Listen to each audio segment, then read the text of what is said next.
Hi అండి, బాగున్నారా? నేను కూడా బాగున్నాను. మన గార్డెన్లో అయితే బోళ్ళంత మెంతికూర అయితే రెడీగా ఉంది. ఇంకా వేరే ఆకుకూరలు కూడా ఉన్నాయి, హార్వెస్ట్ చేసుకుందాం. దగ్గరగా చూపించండి. వీటి గురించి ఈరోజు అయితే నేను పెద్ద ట్రేయే తీసుకొచ్చానండి.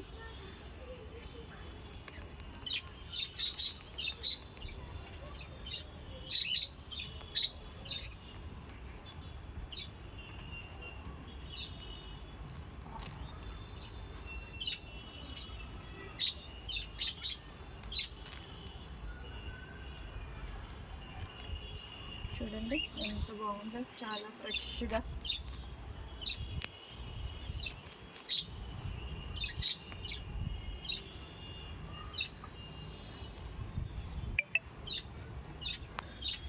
ఇంకా ఈ మెంతికూర అయితే రెడీగా ఉందండి. ఇదే కాకుండా ఇంకా వేరేది కూడా ఉంది, ఇంకా చిన్నది, అది కూడా చూపిస్తాను ఇప్పుడు మీకు. ఇవి టమాటా మొక్కలు, ఇవి కూడా స్టార్ట్ అవుతున్నాయి పిందెలు. నెక్స్ట్ ఇవి రెడీ అవుతున్నాయి అన్నమాట.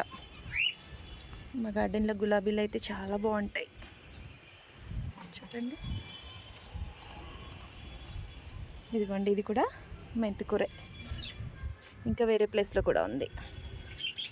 ఉంటేనే అసలు చాలా మంచి స్మెల్ వస్తుంది కొత్తిమీర, చాలా బాగుంది ఫ్రెష్గా. ఇప్పుడు దీన్ని కూడా కొద్దిగా కట్ చేసుకుందాం.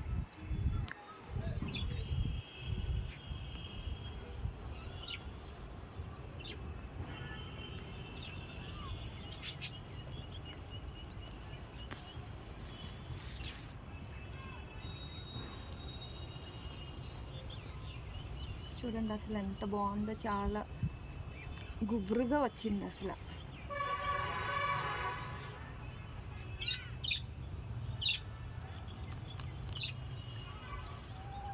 నాకైతే కొత్తిమీర ఇది చాలండి, ఈ మాత్రం సరిపోతుంది. ఏ రోజుది ఆ రోజే ఫ్రెష్గా తీసుకుని వెళ్తున్నాను కాబట్టి ఇది చాలు. ఆపేసండి. ఇది కూడా మెంతికూరే. నెక్స్ట్ వచ్చేసి చుక్కకూర హార్వెస్ట్ చేసుకుందాం. చూడండి ఎంత బాగుందో.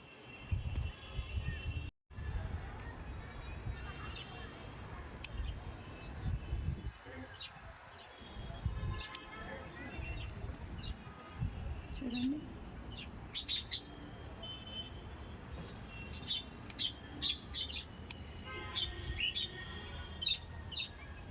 చుక్కకూర అయితే అసలు చాలా బాగా వచ్చింది ఈసారి. గార్డెన్లో మనకి అన్నిటికన్నా ఈజీగా గ్రో అయ్యే అయితే ఆకుకూరలే. తక్కువ ప్లేస్లోనే చక్కగా గ్రో చేసుకోవచ్చు వీటిని అయితే, చాలా తొందరగా వస్తాయి మనకి ఇవి.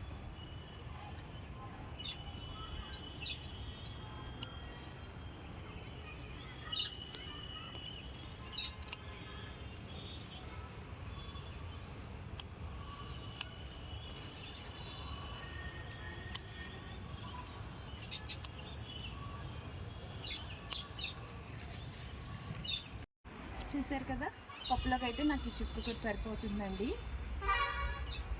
మళ్ళీ కావాల్సినప్పుడు మళ్ళీ హార్వెస్ట్ చేసుకుంటాను. ఉన్నాయి, వాటిని కూడా హార్వెస్ట్ చేసుకుందాం. టమాటాలు అయితే 4 డేస్కి ఒకసారి వస్తూనే ఉంటున్నాయండి. దీన్ని అయితే ఈరోజు 2 వచ్చాయి. ఈ ఫ్లవర్ చూడండి అసలు ఎల్లో కలర్లో ఎంత అందంగా ఉందో, చాలా బాగుంది. ఇంకొకటి ఆరెంజ్.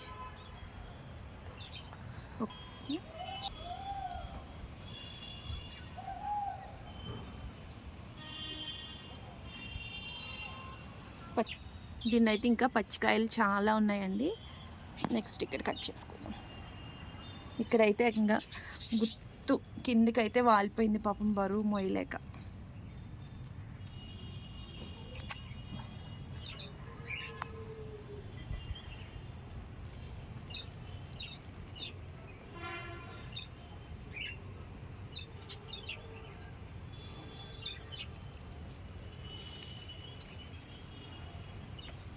ఈ టమాటాలు అయితే మళ్ళీ ఒక 3 డేస్ అయితే మళ్ళీ చక్కగా రెడ్ కలర్లోకి వచ్చేస్తాయండి ఇవి, అవి కూడా. ఇంకో మొక్క దగ్గర ఉన్నాయి, వాటి కూడా తెంపేసుకుందాం.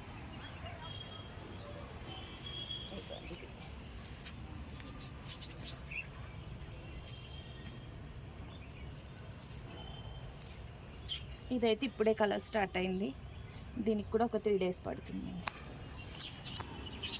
చూస్తున్నారు కదండి, ఈరోజు హార్వెస్ట్ అయితే ఇవి. ఈ వీడియో నచ్చినట్లయితే సబ్స్క్రైబ్ చేసుకోండి, వీడియోని లైక్ చేయండి. Thank you.